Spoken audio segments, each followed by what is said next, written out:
Hello and welcome to this ENG webinar to discuss telemedicine. I'm your host, Dr. Jonathan Sackier, and I'm thrilled to be joined today by two friends, two extraordinary men to discuss this topic. First is Dr. Yulun Wang. He and I were introduced many years ago, more than I care to remember, and I had the chance to play a small role in supporting Yulun's first innovation, taking robotics from an orbital space platform into the operating theatre. The device in question, ESOP, that stands for Automated Endoscopic System for Optimal Positioning, held and manipulated the laparoscope, providing a stable view of the operation while returning visual control to the surgeon. Yulun then went on to develop a range of technologies that combined robotics, mobility, internet access, all to deliver telemedicine solutions. And now he wants to bring philanthropic, itinerant medicine into the 21st century. That's called the World Telehealth Initiative, and we're going to talk a little bit about that a bit later. So welcome, Yulun. Thank you very much, Jonathan. It's great to be here. Lovely to see you, my friend. I wish we could be together in person. As do I. Yeah, as does everyone, I would. And actually, how apropos, we're talking about telemedicine and we're doing it virtually. Exactly. So second up is Dr. Scott Parazynski, although Scott has never been second at anything in his life. Scott is one of the most accomplished people on the planet, and we met through our mutual love of aviation. And I immediately felt humbled in his presence. In fact, whenever I've introduced him to people, I normally say something like, "This is Scott Parazynski," and I hate him. Why? Scott is a doctor, pilot, adventurer, explorer, mountaineer. He's actually summited Mount Everest, author, inventor, entrepreneur. Oh yes, and he flew 5 missions on the STS, the Space Transportation System, better known to you and I as the Space Shuttle. Scott, how are you doing? Well, I'm blushing. Thank you very much for those kind words, my friend. I'm your biggest fan, and great to join you on this great occasion. It's a great panel that you have. It's an honor to meet Yulun as well, and I'm excited to discuss telemedicine with you. Well, the way that things are showing on my screen, I'm in between the two of you, and the expression of thorn between two roses comes to mind. So, chaps, the term virtual care is often used interchangeably with telemedicine. Can you comment on that and maybe define what telemedicine means to you? Yulun, why don't you go first? You know, there are a lot of terms out there. There's telemedicine, there's telehealth, there's virtual care, there's a digital health term now, but just with the first three, I pretty much use them interchangeably. And sometimes people view telemedicine as a little more tighter in terms of, for higher acuity, telehealth being a little bit broader, and then virtual care probably being more synonymous to telehealth. But I don't know of strict definitions which separate those three words. But I mean, effectively, it could be something as simple as what we're doing now, talking over an internet protocol and having, if you will, a consultation. But normally when one practices medicine, you're a proper doctor, a PhD. When one practices medicine, there's visualization, there's inspection, there's palpation, feeling a patient, percussion, auscultation, listening to the patient, and then there's all sorts of other interactions. Technology plays a big role there. So is it all telemedicine? So I think everything you just described there, which was kind of a higher acuity examination where there's actual diagnosis of the patient, I think people would traditionally call that telemedicine. If you're just talking about some kind of a less acute consult where we're just talking, sometimes I think people would branch that into telehealth.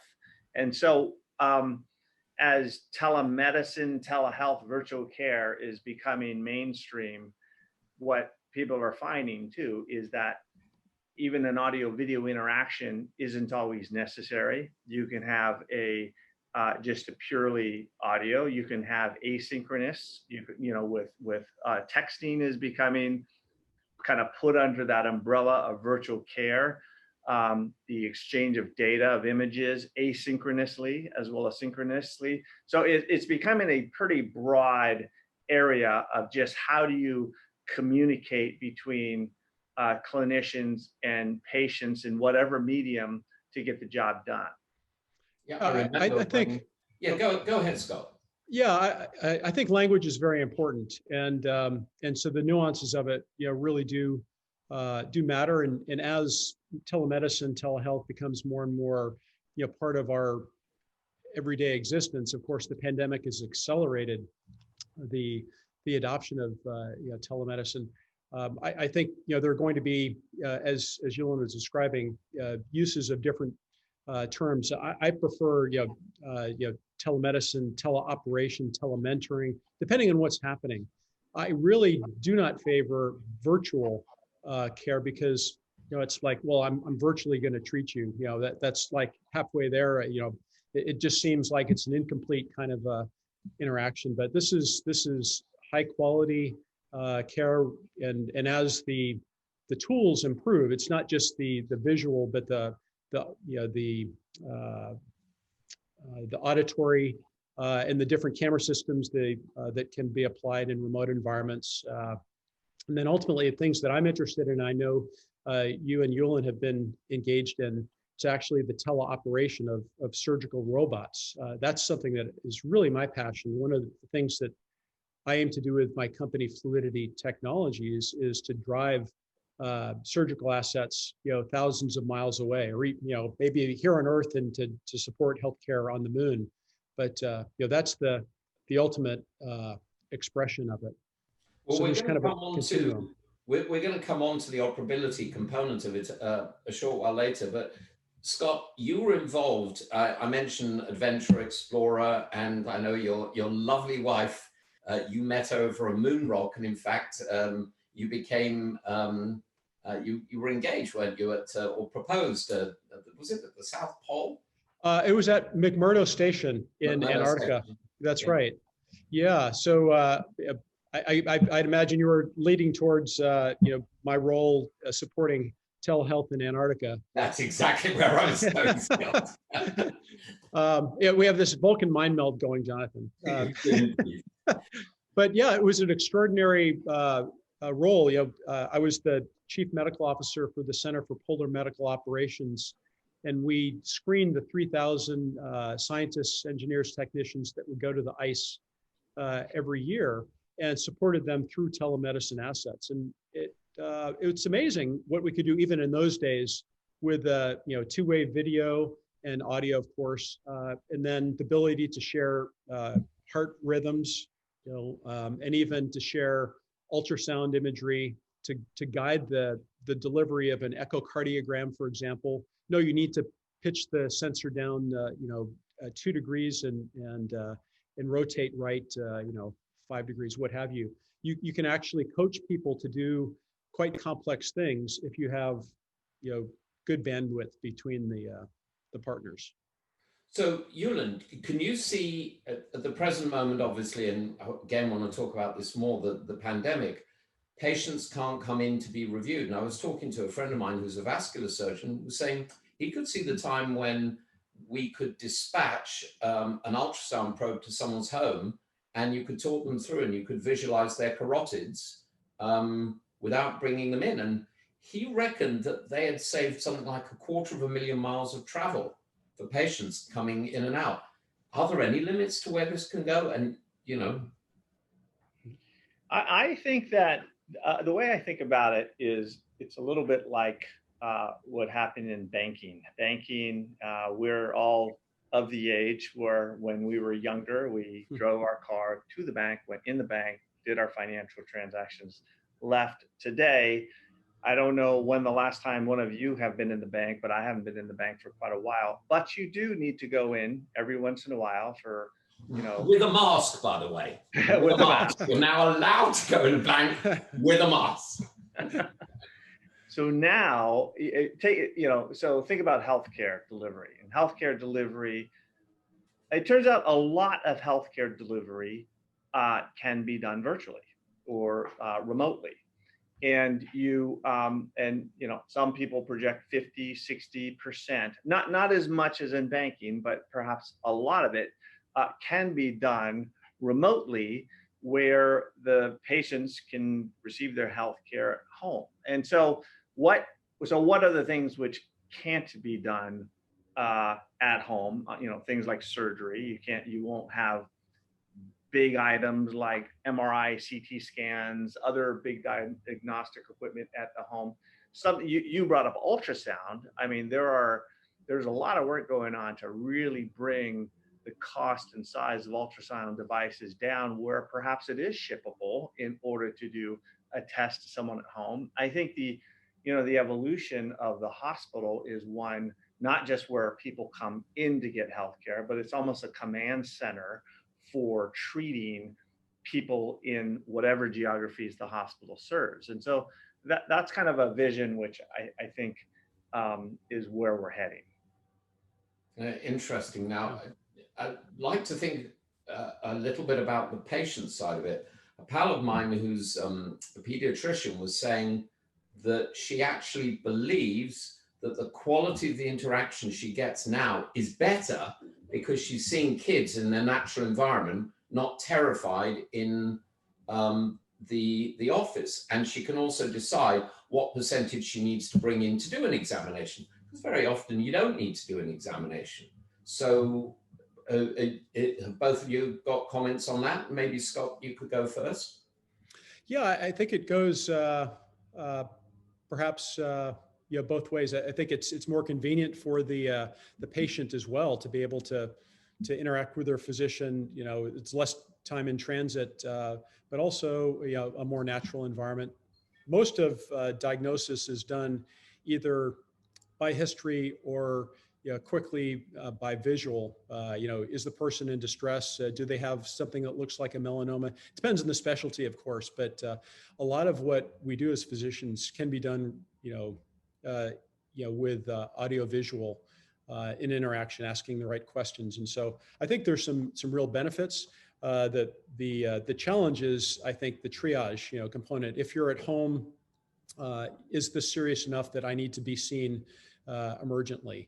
And so I think that's an area where perhaps in the future we'll have some modicum of diagnostic equipment at home to help a physician assess, this is a serious cardiac arrhythmia, or this is a change in neurologic status that warrants an ambulance ride. I think if we could do that, a lot of healthcare can be done quite nicely at home. I can harken back to my father's experience, though. Both of my parents, unfortunately, fell ill with COVID in April of this year, and so it was obviously a very difficult time trying to figure out when to bring them in. They're both ultimately hospitalized, but there were challenges even getting time on their primary physician's calendar to see them for a telemedicine consult. Everything had sort of shut down. So I don't know what the real lesson here is, other than I think physicians are still learning how to build telemedicine into their workflows. But I do see it as a big part of our future. I don't think we'll ever go back to the way things were with 100% in clinic. So I talk to a lot of different health systems, and in the company I'm part of, Teladoc Health, has a lot of tracking of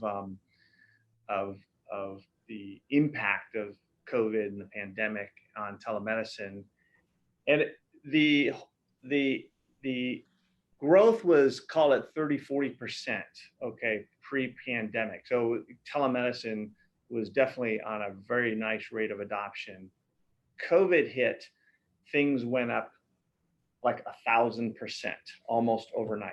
It was up, dramatically. Now things have settled back down to where basically, roughly speaking, things are up 400% or 4 times the volume of pre-pandemic, 6-7 months later. So it went way up. It went up 1,000% down to 400%. And that's where it seems to have stabilized, and it's kind of moving back again. I think in terms of, Jonathan, you mentioned you've heard people doing a consult with someone at their home. It gives actually the clinician more information because they can see the home environment that they're dealing with. I just heard an interesting story the other day. I was talking with a psychiatrist from NYU. They were doing psychiatric visits in person at first, but people were wearing masks, and they decided to reverse to telemedicine visits to eliminate the masks because of the reduction of how well they could see facial expressions. So it's a pretty interesting example of actually, especially given today's pandemic, the benefits of kind of a telemedicine kind of interaction. And in fact, I've been following some interesting developments in facial recognition software that might spot early changes of neurologic conditions primarily, but also stress, anxiety, and psychological challenges, just like the security services are using it to spot people who are up to no good. So Yulun, you and I were originally introduced by Colonel Richard Satava, a surgeon and visionary pretty much. He was prescient, it struck me, in seeing the role that robotics and telemedicine might play in the future. And in fact, ESOP was an early iteration, surgical prowess being enhanced, if you will, by a machine. Where do you think this is all going? Should we go back and chat to Rick Satava and see what he has to say? Well, I'm sure he would have a lot of very interesting and insightful things to say, and we should, because he's now retired just up the coast from me up in Monterey. But I think that his initial efforts were kind of what Scott was actually talking about, surgery. And now we're going back in the early 90s, right? Is that's when you and I met, Jonathan. And it seemed it's perhaps going to go full circle. We actually, were involved in the first telesurgery, which happened in 2001. So now we're in 2020. And especially given the pandemic, where travel has now been greatly reduced and people's ability, because there's a lot of international travel to do specialty surgery and things of that nature. I think that I think it's possible that telemedicine is going to even evolve into the surgical side of medicine as well. Yeah. I mean, it's interesting that medicine has been rather slow to adopt the digital revolution that has impacted. I think you and I talked about this previously, Yulun, that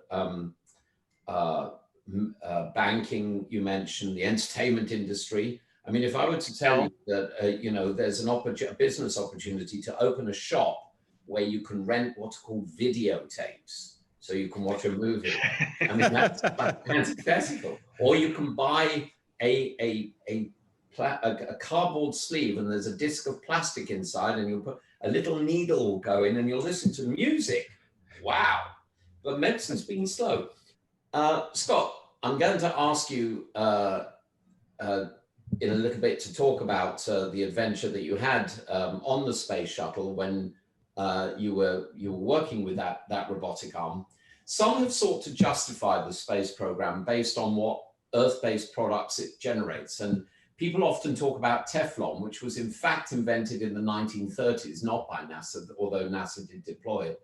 But space exploration is so much more than that, and shouldn't be minimized in that way. But there's no doubt that it does inspire us to innovate and do lots of things. And during the last NASA mission, STS-120, you and Doug Wheelock sorted out some repairs at the end of that robotic arm. Your experiences as an astronaut led you to start your company, Fluidity, that you mentioned a little earlier. Fluidity creates very cunning drone control systems. Tell us about Fluidity and what other ways might your experiences and other people's experience in space drive telemedicine forward. For instance, what could we do to provide healthcare for future astronauts and space stations on the moon, asteroids, Mars? Well, that's a loaded question. There's a lot of material to unpack there. I would just first off start by saying that our space program does evolve extraordinary technologies across all of our aspects of our daily lives, from the miniaturization of sensors that are used in everyday care and intensive care units and operating rooms to advances in telehealth even. In fact, NASA has always been a pioneer in telemedicine. The genesis of tracking the health and well-being of the Mercury astronauts way back in the early 60s. That was kind of one of the early applications of telemedicine. And in fact, one of my astronaut colleagues, Dr. Bill Thornton, was a pioneer of the Holter monitoring system that is part of everyday cardiovascular medicine. So when you start to think about pressing human presence into extreme environments, you have to be very inventive. It's how do you sustain life? How do you conduct important science there? How do you bring it back home? Once you've done the engineering and the science to make that possible, invariably there are rewards back here on terra firma in healthcare. And certainly our topic today, telemedicine, has been advanced greatly by sustaining life on our various space programs, the American programs all the way up through the International Space Station, and the Russians as well, of course, have done a number of novel things in telemedicine. But I think the future is really going to be pressed by our next steps into space. We're talking now about returning to the moon within the next several years, but ultimately human destiny is to set boot prints on Mars, but also to actually inhabit the planet, to establish human presence there. I call it Earth 2.0. Hopefully we'll do a better job of managing the environment and so on Mars. But when you think about the telehealth challenges there, you could have actually a 21-minute comlink just to get your good morning message to the crew on the red planet, and then to get a good morning back, it would take another 21 minutes. So it's a very stilted conversation in the simplest sense of thinking about telemedicine. So, talking about synchronous or asynchronous, as Yulun mentioned earlier, is one consideration. But I think it's also going to help us, really advance the application of AI, signature recognition, what I call auto sequences in surgery. So the way I think about the future of surgery, it's not about replicating the human hand, driving a needle driver or simulated needle driver through a tissue, but there's a course that the needle and thread have to carry. You can actually automate that with the special adapter. And these are tasks that are repeated over and over. So if healthy tissue from malignant, or a disease from healthy, and exactly what you want to do, you can actually automate certain parts of surgery and make it much more efficient. You can leverage minimally invasive and natural orifice surgery and intravascular surgery in much more exciting ways, I think, using controls akin to what I've developed with my company, Fluidity. And my long-term vision is that we're going to have a fantastic voyage. I don't know if you remember that movie with Raquel Welch. It's actually right. Also the book by Asimov. I believe you're right. Yeah, it was basically. Yeah. But that was about miniaturizing a sub with humans to get in and deal with a subarachnoid hemorrhage, which wasn't that far off what we actually do now. Okay, we don't miniaturize people. We steer catheters in and That's right. implant thrombotic agents. That's right. Fascinating. So I think we can create these payloads or spacecraft that could be potentially not tethered to the outside of the body, but gain access to the vascular system, navigate where you want to go, perform an activity, and either dissolve the asset or back it out. But I think there are ways for us to fly through the body in ways that aren't being exploited of yet. Course, there's the pill cam concept to image the inside of the virtual colonoscopy tract, and people like Alf Kusheri, bless his cotton socks, who was looking at miniaturized concepts, and these are paradigm shifts. And I think the interesting thing about this conversation for me, as someone who's been allowed to be a bag carrier on some of these interactions, is, over on this side of my screen, I can see Yulun Wang, who's a brilliant scientist and engineer, and you're an amazing, a physician, and you've crossed over and you've been involved in space aeronautics and understand engineering. It's that union of people who have a different way of seeing the world that leads to these paradigm shifts and these fantastic voyages, as they truly are.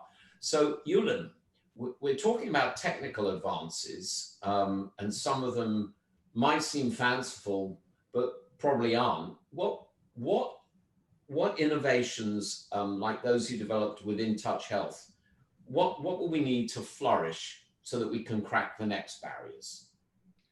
Well, so I think this, so the historic, if you will, or the traditional categories of medical technology innovation are like medical device, med tech. There's a newer healthcare information technology sector. There's biotech, et cetera. But I believe there's this kind of new category emerging called you would call digital health, and I think telemedicine fits into this category. But what doesn't fit into telemedicine, for example, but fits into digital health is, for example, chronic disease management using artificial intelligence to aggregate data and to nudge patients with chronic diseases on how to take better care of themselves. That would also fall into this digital health category. Another category type of thing which falls into digital health is a digital triage machine, call it a bot, which is able to interact with the patient in a way the patient wants to interact, and then either take care of the patient's needs or figure out how to pass that patient to the right person, physician, specialty, what have you, in order to optimize the experience for the patient, but also make the best use of the healthcare resources that we have. So this digital health is going to be, I think, a big, big deal. And it's going to require a lot of interesting technologies converging together. And I think your point just a second ago about how these innovations really are a combination of people with my type of background, with people with Scott's or yours type of background, which come together in order to figure out how to advance the field of healthcare and medicine. But the types of technologies is one, this whole area of connectivity. Connectivity, it turns out to be a very challenging thing if we're trying to make all the different constituents, data, et cetera, connect in a way where things are accessible at the right place. Another type of thing is this area of analytics, where analytics is actually able to digest this overwhelming amount of data into a useful way. And then another evolution of that is, Scott just mentioned it with AI, machine learning, is using the data in order to create the algorithms which can facilitate easy healthcare and high quality healthcare and low cost healthcare for people. Interesting. Yeah, it's I guess when we first collaborated, the concept in the early 90s, the concept of a high-speed internet. That was, I mean, I remember the first interactions on the web within our lifetimes, and how quickly we forget. So, boy, who knows what's coming next. So I want to switch back to you, Scott. In 1998, you flew with the late, great Senator John Glenn, STS-95, I believe that was. Correct. And in your book, The Sky Below, which I hugely recommend, and just for the benefit of anyone watching, here it is, The Sky Below. Thank you for the promo. Shameless plug for my friend. It is a fabulous read. And there's one of the stories, I never had the privilege of meeting Senator Glenn, but there's a story that you told in there that I recall about pranking him and one of your other crew members, which we are not going to tell people here, so that they have to go and buy the book and read. Good plug. And all the other. You like that? Yes, thank you. I'll take over as your agent. You were a mission specialist, and Senator Glenn was a mission specialist. And I remember there's the photographs of you floating around and like taking blood from him, and you were like a vampire, right? Right. So you were effectively the senator's doctor up there. So distant medicine at the extreme, if you will.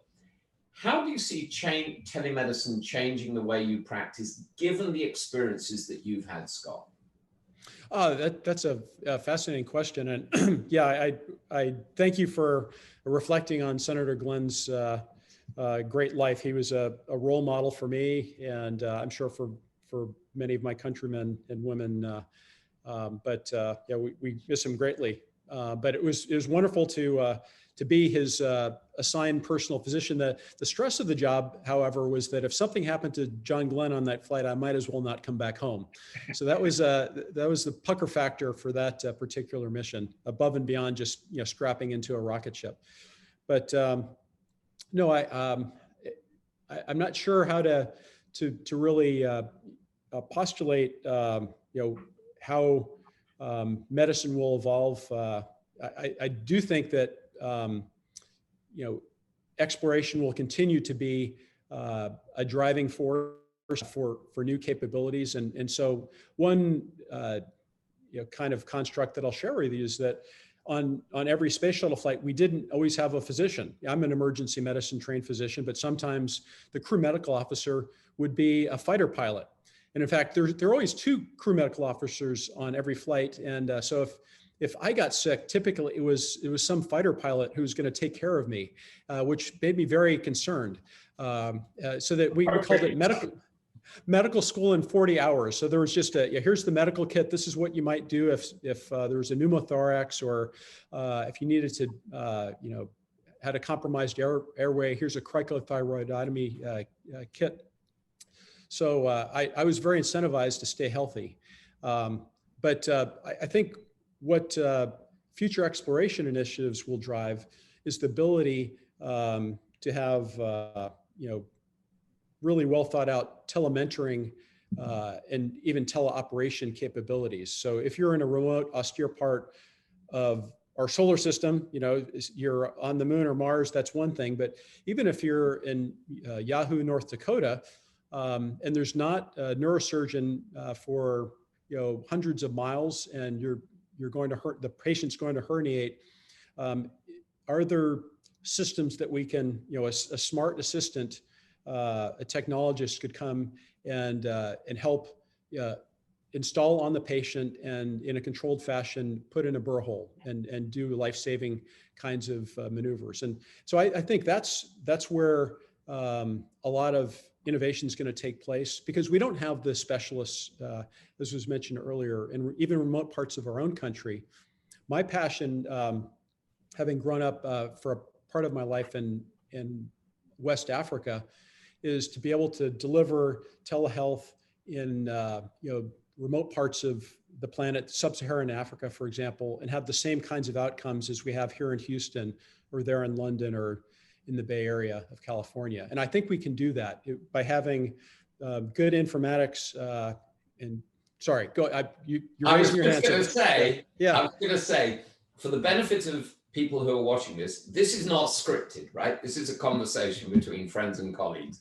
but it could be scripted because my next question Oh, no. is for Yulun, and yeah, that was our perfect intro, Scott. Good. So there's the remote environments of the moon, the space shuttle, the space station, Mars, an asteroid, and then the sub-Saharan Africa, which, same sort of thing.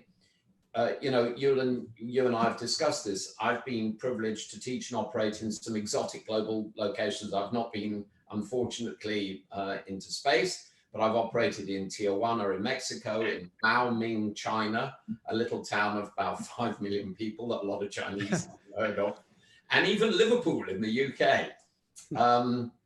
But such activities are expensive, they're very time consuming, and they're not terribly carbon friendly. So you, bless you, have started the World Telehealth Initiative, which is a perfect segue from Scott's comment. Tell us about it. Yeah. Thanks for expressing the vision, Scott. The vision is you and I shared actually many years ago. I had started a company called InTouch Health, which is now part of Teladoc Health. And InTouch Health built basically a global telemedicine network. And we have on that network maybe 3,000 hospitals, places like Baylor, Memorial Hermann, et cetera, in Houston, but also Mayo Clinic, Cleveland Clinic, Mass Gen, UCLA, et cetera. It has some of the best clinicians on the network on the planet. It actually has clinicians in the UK as well, in the NHS, and so this global telemedicine network. The reality is it's actually able to bring these expertise anywhere in the world there's internet. And so InTouch Health, now Teladoc Health, is a for-profit company. We have shareholders, we're a public company. We have to sell our technology. And half of the world basically has the means and appropriately buys the technology in order to support their evolution of enabling telemedicine in their health systems. But there's a half of the world which would never be able to buy this type of technology, and they have no access to real healthcare, certainly not in any ongoing continuous way. So what InTouch did now, Teladoc, is it allowed a nonprofit to be formed, happened about 3 years ago, called World Telehealth Initiative, where World Telehealth Initiative gets free access to all of the technology that Teladoc has. And World Telehealth Initiative has in its pool all of the users of the Teladoc network, which is 50,000 physicians or plus now, and is able to see who wants to volunteer their time in order to provide help. And then we deploy the Teladoc technology into clinics, into these other served communities, and then pull together the resources, the clinical expertise and resources from the pool of clinicians that we know, and connect them with these locations. So, for example, in fact, our very first clinic was in Malawi, East Africa, a fistula clinic, and that's with Baylor, actually. Dr. Jeff Wilkinson, who's part of Texas Children's, who had been flying there, many times a year in order to do fistula surgery. What we end up doing is putting telemedicine in there, having him and his colleagues help mentor the clinicians in Malawi, East Africa, such that now they're able to do many more procedures, as well as doing much more successfully. Their success rate without Dr. Wilkinson there was below 50%. Now it's up in the plus 90%. We have a couple of clinics in Bangladesh, and then right next to Bangladesh is the Rohingya refugee camp, where there's 1 million refugees. And we have clinics going on there in gynecology, in pediatrics, in infectious disease, in dermatology, in cardiology, and we have probably, I don't actually know the exact count, but more than 50 under 100 physicians from around the world who volunteer their time into these clinics. We have clinics now in Ethiopia. We have a partnership with Mercy Ships, where they have one of their ports is Ghana, and actually a dental clinic where they're actually doing dental telemedicine in order to help the people there. Have one in Haiti, etc. So this is actually something I'm quite passionate about, and I think it's it doesn't come across, let me tell you. Okay. Wow, that's amazing. That's really amazing. Well, thank you. Congratulations. I think the two of you will need to talk. It also Yeah. strikes me, and we've talked about this a fair bit, Yulun, since you started this, but it strikes me as a great opportunity to use this for educational purposes for medical students and residents from around the world to see things that they would otherwise never see.